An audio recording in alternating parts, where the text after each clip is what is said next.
हूँ, यानी मैं नासिह हूँ तुम्हारे लिए, मैं तुम्हारा खैर ख्वाह हूँ। मैं चाहता हूँ कि तुम अल्लाह के अजाब से बच जाओ, दुनियावी अजाब से भी और उखरवी अजाब से भी। अब अजिबतुम अन जाअकुम ज़िक्रुम मिन रब्बिकुम अला रजुलिम मिनकुम लियुनज़िरकुम। सेम वही बात जो कौमे हजरत नूह अलैहिस्सलाम की कौम ने उनसे कही थी, और उन्होंने फिर उसका जवाब दिया कि क्या तुम्हें इस बात पर ताज्जुब है कि तुम्हारे रब ने तुम ही में से एक आदमी को चुनकर उस पे नसीहतनामा भेजा है ताकि वो तुम्हें डराए।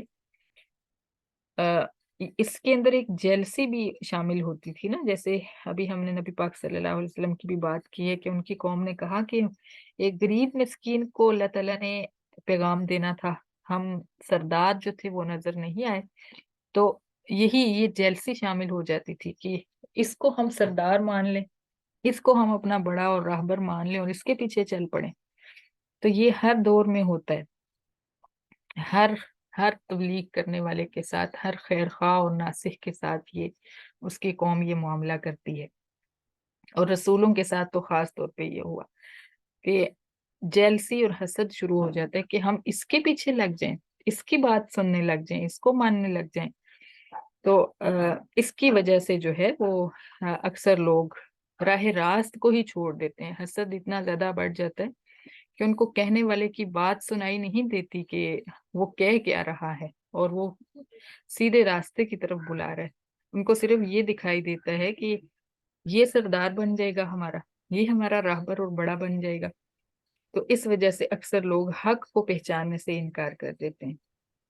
वज़कुरू इज़ जअलकुम खुलफाअ मिन बादि कौमि नूह व ज़ादकुम फिल खल्क़ि बस्ता। फिर उन्होंने फरमाया कि तुम उस वक्त को याद करो, तुम ये बात याद करो कि उसने तुम्हें कौमे नूह का जानशी बनाया है। यानी इशारतन कौमे नूह के ऊपर जो अजाब आया था उसकी तरफ भी थोड़ा सा इशारा उसकी तरफ भी फरमा दिया कि उनका हाल देखो, उनका हाल याद करो, जिस तरह वो तबाह बर्बाद हो गए तुम भी हो सकते हो। ऐसा नहीं है कि तुम दुनिया में आए हो तो तुम हमेशा ठहरे रहोगे, और ऐसा भी नहीं है कि तुम शिर्क करोगे तो तुम बच जाओगे अल्लाह के अजाब से। तुम्हें अल्लाह के अजाब से डरना चाहिए, उसकी पकड़ से डरना चाहिए, जैसे कौमे नूह पर अजाब आया। वजादकुम फिल खल्क की बस्ता, और दूसरे नंबर पे उनको अल्लाह ताला की नेमत याद दिलाई कि याद करो, देखो तुम्हें अल्लाह ताला ने कितने बड़े बड़े जिस्म दिए हैं, कितने बड़े बड़े कद काठ दिए हैं।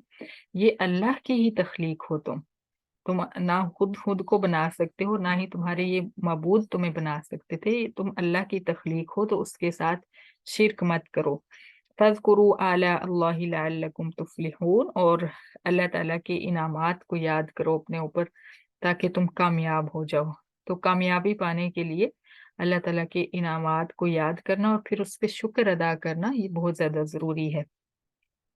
क़ालू अजितना लिनाबुदुल्लाह वहदहु व नज़रा मा काना याबुदु आबाउना। वही बात उन्होंने कही जो हर दौर का मुशरिक कहता है कि क्या तू हमारे पास इसलिए आया है कि हम सिर्फ की इबादत करने लगे और उन सब को छोड़ दें जिनकी इबादत हमारे बाप दादा किया करते थे। यानी अपने बड़ों की के नक्शे कदम पे चलना जो है वो सबसे ज्यादा जरूरी समझा जाता है। अगरचे बड़े गुमराह हों, अगरचे बड़े जो हैं वो सही रास्ते पे ना हों, फिर भी हर दौर के लोग जो हैं वो ये चाहते हैं कि हम बड़ों के ही नक्शे कदम पे चलें। लेकिन ये याद रखना चाहिए कि क्यामत के दिन ये बात हमें बचा नहीं सकेगी कि हमारे बाप दादा ये करते थे तो इसलिए हमने भी ये किया, लिहाजा अब हमें निजात मिल जाए और बाप दादा को सजा मिले। ऐसा नहीं होगा। पैगाम सब तक पहुंच रहा है, अक्ल भी सबको अल्लाह ताला ने अता फरमाई है, शऊर दिया है। अगर अब भी सुनने समझने के बाद भी बाप दादा के ही अकीदे और मजहब पे चलेंगे, अपने बड़ों के ही मजहब को और उनके अकीदे को लेके चलेंगे, तो फिर अल्लाह ताला सजा देंगे सबको जो भी उस पे अड़ा रहेगा। तो इन्होंने भी, पिछली कौमों ने भी यही कहा कि हम क्या अपने बाप दादा को झूठा कह दें?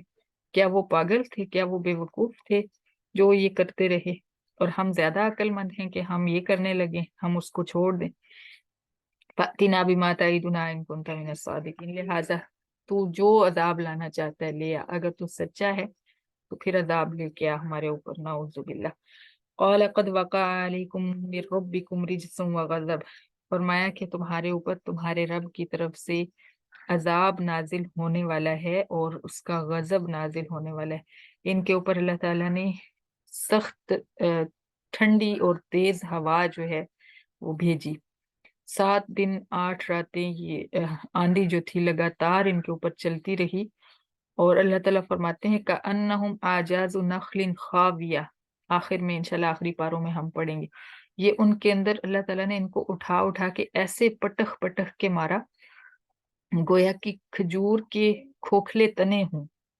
کھجور کے تنے جب اندر سے خالی ہو جائیں تو ان کو جیسے ادھر ادھر پٹکنا آسان ہو جاتا ہے۔ اللہ فرماتے ہیں کہ دیکھنے میں ان کے قد کاٹ اتنے بڑے بڑے تھے، تو جب ہم نے اپنی آندھی ان کے اوپر مسلط کی تو ان کو ہم نے پٹخ پٹخ کے مارا۔ اللہ اکبر۔ اور پھر یہ سب تباہ ہو گئے سوائے حضرت ہود علیہ السلام اور ان کے چند صحابیوں کے۔ اتجادلوننی فی اسماء سمیتموها انتم، فرمایا کہ کیا تم صرف چند ناموں کی وجہ سے میرے ساتھ جھگڑا کر رہے ہو؟ وہ نام تم نے خود رکھ لیے ہیں اپنے معبودوں کے نام، نہ اللہ تعالیٰ نے ان کی کوئی سند نازل فرمائی ہے، نہ کوئی دلیل ہے کہ وہ معبود ہیں۔ جیسے آج کل بھی کاواں والی سرکار اور شہدولہ پیر اور یہ اور وہ نام رکھے ہوئے نا لوگوں نے خود سے اپنے پاس سے بنا بنا کے، تو اسی طرح انہوں نے بھی اپنے پاس سے نام بنا کے رکھ لیے تھے، نہ ان ناموں کا قرآن میں تذکرہ نہ حدیث میں تذکرہ، خود سے بنا کے اپنے الگ سے معبود بنا لیے۔ تو یہی پچھلے